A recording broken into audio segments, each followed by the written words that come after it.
శ్రావణమాసం లక్ష్మీదేవి చిన్న కథ. ఒక కాలంలో ఒక పల్లెటూరిలో ఒక మంచివాళ్ల కుటుంబం ఉండేది. వాళ్ళు ప్రతి శ్రావణమాసం శుక్రవారం లక్ష్మీదేవిని భక్తితో పూజించేవారు. వారు హరివరంగా నామస్మరణ చేసేవారు.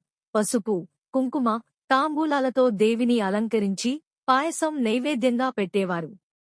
ఒకరోజు లక్ష్మీదేవి భిక్షాటనకు ఆ ఊరికి వచ్చారు. అందరూ ఆమెను గుర్తుపట్టకపోయారు.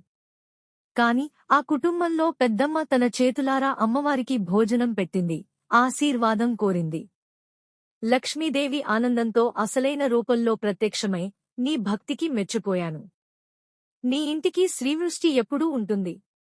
ధనం, ధాన్యం ఎన్నడూ తగ్గదు అని ఆశీర్వదించారు. అప్పటినుంచి ఆ కుటుంబం ధనధాన్యాలతో అభివృద్ధి చెంది, శ్రావణ మాసపు శుక్రవారాలు ఎంతో గొప్పగా జరుపుకుంటూ ఇతరులకు కూడా పూజా విధానాన్ని చెబుతుండేవారు.